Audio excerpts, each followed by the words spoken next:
ఉన్నటువంటి వ్యక్తి ఆయన పదే పదే ఒకటే చెప్తా ఉన్నారు, జగన్మోహన్ రెడ్డి గారిని ఓడించడమే మా అందరి ముందున్నటువంటి లక్ష్యమని రోడ్ల మీద ఇష్టానుసారం తిరుగుతా ఉన్నారు.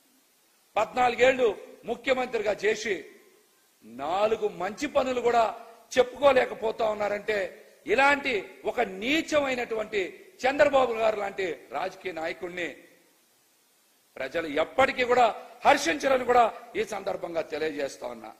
జగన్మోహన్ రెడ్డి గారికి ప్రజల్లో వస్తున్నటువంటి ఆదరణ చూసి అక్కస్తో, ఈర్షతో, ద్వేషంతో ఆయన నిరాశ నిస్పృహల్లోకి వెళ్లిపోయి జగన్మోహన్ రెడ్డి గారి మీద దాడి చేయండి అని, చంపండి అని ఆయన హింసని ప్రేరేపించేలాగా, కిరాయి మూకలకి ఆయన ఏదో నాయకుళ్లాగా, ఆయన ప్రజాస్వామ్యంలో ఒక రాజకీయ పార్టీ నాయకుల్లా మాట్లాడట్లా, కిరాయి మూకలకి రాయకుల్లాగా, లేకపోతే సుఫారీ ఇచ్చి హత్యలు చేయించేటువంటి ఒక గ్యాంగ్ కి నాయకుల్లాగా చంద్రబాబు నాయుడు గారు మాట్లాడుతూ ఉన్నారంటే ప్రజలు దీన్ని గమనించాలి. ఇటువంటి వ్యక్తి వలన పేద ప్రజల జీవితాల్లో ఎటువంటి మార్పు రాదు. ఇటువంటి వ్యక్తిని ఈ రాష్ట్రం నుంచి పారద్రోలకపోతే, తన్ని తరిమేయకపోతే పేద ప్రజల జీవితాల్ని చిదిమేస్తారని కూడా ఈ సందర్భంగా ప్రజలకైతే తెలియజేస్తా ఉన్నా. చంద్రబాబు గారి సభల్లో కూడా ప్రజలు ఒకటే చెప్తా ఉన్నారంట, నిన్ను నమ్మం బాబు, మా నమ్మకం జగన్ గారే అని ప్రతి చోట చెప్తా ఉండబట్టే ఆయన బ్యాలెన్స్ కోల్పోయి మతి స్థిమితం తప్పి జగన్మోహన్ రెడ్డి గారి మీద ఇష్టానుసారం మాట్లాడుతూ ఉన్నారు. మనం చూస్తున్నాం, సీఎం జగన్ గారు పేద ప్రజల జీవితాల్లో మార్పు రావాలని, నిన్న కన్నా నేడు, నేటి కన్నా రేపు వారి జీవితాలు బాగుండాలని, వారి పిల్లల జీవితాలు బాగుండాలని, పేద ప్రజలు డబ్బున్న వారి పిల్లలతో సమానంగా చదువుకోవాలని, నాణ్యమైన విద్యని అందిస్తూ, ఉన్నతమైనటువంటి విద్యని అందిస్తూ సామాన్య ప్రజల జీవితాల్లో ఒక తరాన్ని మార్చాలని నిరంతరం కృషి చేస్తున్నటువంటి జగన్మోహన్ రెడ్డి గారు ఈ రోజున సరస్వతి దేవికి మారు రూపంగా మారిపోయారని పేద ప్రజలందరూ కూడా ఆయన్ని కొనియాడుతా ఉన్నారు. ప్రతి అక్క చెల్లెమ్మకి సొంత ఇంట్లో ఉండాలనేటువంటి కళ ఉంది.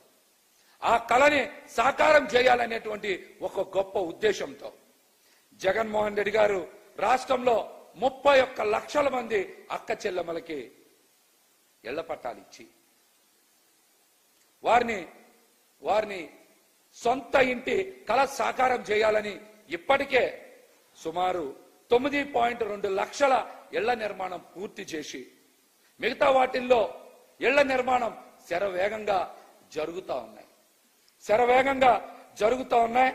మరి మళ్ళీ ఆయన ముఖ్యమంత్రిగా ప్రమాణ స్వీకారం చేసిన తర్వాత చాలా వేగంగా ఆ ఇళ్ల నిర్మాణం పూర్తి చేసి అక్క చెల్లెమ్మల సొంత ఇంటి కళని సాకారం చేసి పూర్తి చేస్తానని కూడా ఆయన హామీ ఇస్తా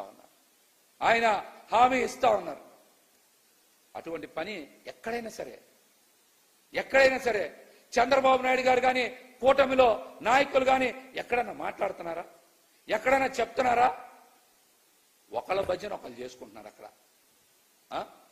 వ్యానుల మీద నుంచొని చంద్రబాబు నాయుడు గారేమో పవన్ కళ్యాణ్ గారిని పొగడ్డం, పవన్ కళ్యాణ్ గారేమో చంద్రబాబు నాయుడు గారిని పొగడ్డం.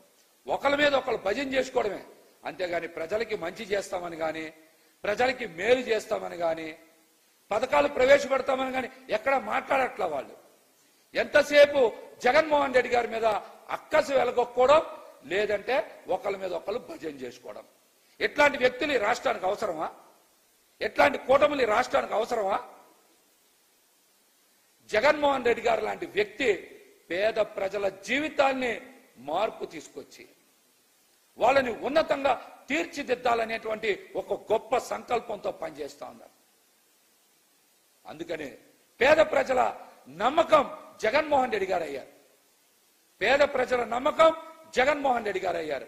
ఈ రోజున ప్రతి ఇంట్లో జగన్మోహన్ రెడ్డి గారు బొమ్మ పెట్టుకొని పూజిస్తున్నారంటే ఆయన యొక్క పరిపాలన విధానం, పేదల పట్ల జగన్మోహన్ రెడ్డి గారికి ఉన్న ప్రేమ, వాళ్ళ జీవితాల్ని ఉన్నతంగా తీర్చిదిద్దాలనేటువంటి ఒక కమిట్మెంట్. అందుకనే జగన్మోహన్ రెడ్డి గారిని